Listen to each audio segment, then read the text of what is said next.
This is Jasmine Crockett, the representative from Texas's 30th Congressional District. Currently, the Democrat Party is in disarray and is desperate for someone to lead the Resistance 2.0. And it looks like Jasmine Crockett is stepping up. So, unfortunately, we have someone that is occupying the White House, and as far as I'm concerned, he is an enemy to the United States. He swore an oath just like the rest of us. But right now, when you are literally putting us at risk, all because of what? Because you want to convince your followers that you should be a dictator too, that you should never leave the White House because you don't believe that elections should take place. I don't really understand what is going on, and I don't know what it's going to take to get people to wake up. Oh my God, she's perfect. Trump just said a few minutes ago, we'll get Greenland one way or another. What's your response? Did y'all vote for another war? Because I don't know who about to fight that war, but I'm not going. So y'all need to be paying attention because this dude is like really psychotic. Trump never said or even implied that we're going to annex or go to war with Greenland. But this is what Democrats do. What is happening? Like, this is not America. This is a terrible nightmare. Somebody slap me and wake me the up because I'm ready to get on with it. Not only is Jasmine Crockett the Democrats' new leader, but I think we may have found the top Democrat presidential contender. They're telling us that, oh, no, we're going to run the federal government like a business. Well, let me talk to you about the people that are allegedly running this business, because the federal government ain't a business. But let me clarify. If it was, I don't want it run like the president has run businesses. The president, it's my understanding, has filed bankruptcy 6 times. However, this is highly misleading, as Trump himself has never personally filed for bankruptcy. As PolitiFact pointed out in 2016, Trump has actually filed Chapter 11 6 times, 4 times within 2 years in the 1990s, once more in 2004, and once more in 2009. But experts told us Trump shouldn't bear all the responsibility, as the majority of bankruptcies happened as the overall casino industry struggled. And while 6 bankruptcies might seem like a lot, consider that the Trump Organization owns approximately 500 companies, so in context, not a bad track record. But even when we start to think about Elon Musk, right now, as it relates to Tesla, the sales are down. Sales may be down. However, Tesla is the most profitable car company in the United States, but nice try, lazy eye. As it relates to X, he has never made a profit since he bought X. In fact, the value of X is 75% lower than it has ever been. X is estimated to be worth around $13 billion compared to the $44 billion that Elon Musk notoriously overpaid for it in 2022. Regardless, Crockett is wrong about the platform not making a profit since it became X. In 2024, X's profits were $1.25 billion, which was about double the highest adjusted EBITDA of Twitter, which was in 2021 at $682 million. So, wrong again, Jasmine. So if I am going to go look for somebody to run a business, I'm going to look for someone who is going to run one successfully. And before people start screaming and yelling about, well, he's a billionaire. Yeah, when you know the right people and they'll just give you money, then you can become a billionaire too. So according to Jasmine, you become a billionaire when other billionaires give you money. If that's the case, I need to meet a better class of people. Next, after crime rose 27% year over year in Washington, D.C., the House held a hearing on the matter. But instead of addressing the issue at hand, Crockett used her time to attack Republicans and red states.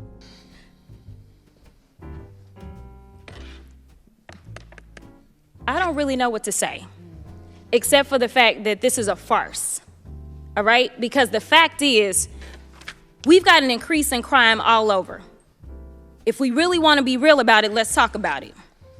We're talking about DC right now, but the murder rates in red states like Louisiana, Mississippi, Alabama have statistically exceeded those in blue states like Illinois, New Mexico, and Michigan every year since 2000.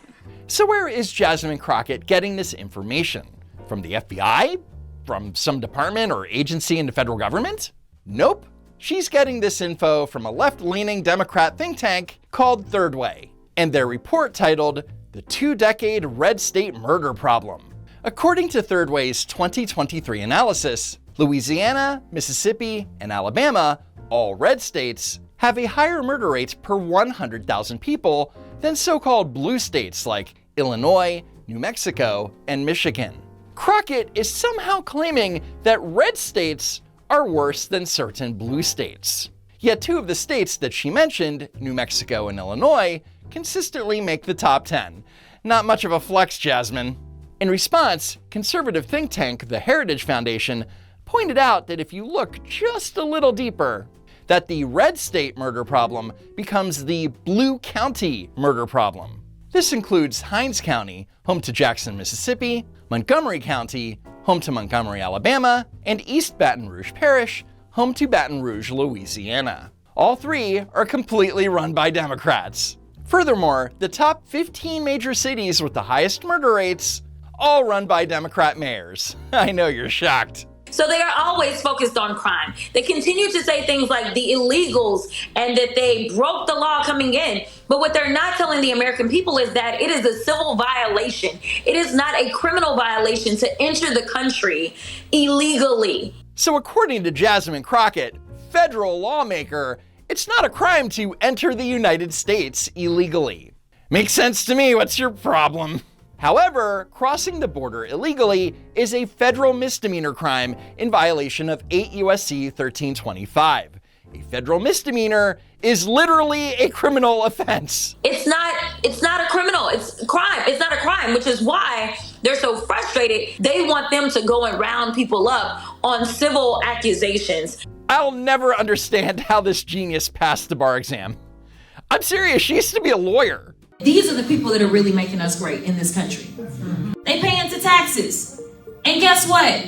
They're not able to pull down on Social Security. So to have people going out and disparaging them and targeting them, that is not what makes us great. But according to Stephen A. Camerata, the director of research at the Center for Immigration Studies, illegal immigrants do pay some taxes, and estimates that illegal immigrants in 2019 paid roughly $5.9 billion in federal income tax, $16.2 billion in Social Security tax, and $3.8 billion in Medicaid taxes. But for clarity, $3.6 trillion in federal income tax was collected in 2019.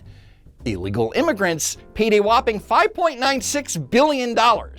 That's roughly 0.165% of all the federal income tax collected. They pay into taxes. Then Jasmine brags that they pay $16.2 billion into Social Security, a system that currently pays out $1.6 trillion in benefits. But thanks for that 1.01% contribution. You're keeping the system solvent. Next, Jasmine Crockett says that we need illegal immigrants because they do the jobs that Americans don't want to do. How many of you are sending your kids to college to go and work on them? Okay, well, guess who is working the farms? So that you can afford your food. So that you can have food. So that you can have food. So only illegal immigrants work on farms. Got it. Now, how many of you are looking to send your kids into hospitality after this college education so that they can go and make the beds at the hotels? Oh, I see. We need illegals to pick our crops and clean our hotel rooms, since the educated won't. Democrats think that the undocumented are a permanent service class. President Trump seeking to use the Alien Enemies Act, a wartime authority, a law signed by John Adams in 1798, to deport undocumented Venezuelans that the administration say are dangerous individuals with ties to the gang Tren de Aragua. Do you agree with this? And if not, what's your issue with the U.S. using any tool at its disposal to remove undocumented violent people from this country? Well, my argument is that we already have tools that are available to remove undocumented violent people from our country. And so the idea that you want to go into a zombie law, it is the fact that we can't trust this administration to actually use a scalpel, but instead they love to use a butcher knife on things. And so giving them this wide latitude to just kind of go across and just claim that anybody is anything is wrong. So to be clear, Jasmine Crockett is more concerned that Trump is using a zombie law, whatever that is, than she is about the dangerous gang members that are roaming our streets. And that's why the Democrats' favorability rating with Americans is at an all-time low. I'm from the state of Texas, and of course they don't want you to ever have an opportunity to raise your voice in the state of Texas. In fact, Ms. Perry, I know your organization, the Heritage Foundation, loves Texas. Ooh, they love Texas. They always sending us some nonsense bills that somehow set this country on the wrong trajectory. They send them to Texas. They send them to Florida. Every deplorable state that we can think about, they usually coming out of y'all's think tank. So the Congresswoman from Texas, the state she was elected to represent, calls Texas a deplorable state. Yeah, she's that f***ing stupid. And I want to make sure that we really get to the nitty-gritty on Texas, because this is hilarious to me. We know that specifically Texas added 4 million people. We added 4 million people. They were people of color. Texas got 2 new seats. So they took those black and brown and Asian bodies, and guess what? Do you think that we got a new black, brown, or Asian seat? Somehow, the way that they do their Republican math in the state of Texas, that amounted to 2 new white seats.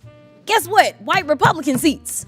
We got 2 new Republican seats out of 4 million people of color. So let me tell you, they love to use our bodies to apportion us in an inaccurate way. First of all, super racist. Second, she's f***ing lying. For the 2022 election, Texas added 2 new House districts, Texas 35 and Texas 38. One went to Greg Casar, a Hispanic Democrat. The other went to Wesley Hunt, a Black Republican. So on that note, do you have any final words for us, Jasmine? And I also took this as an opportunity to again flex on MAGA and let them know that I will always be smarter than you. Did you use the word smart? Don't ever use the word smart with me. Don't ever use that word. There's nothing smart about you.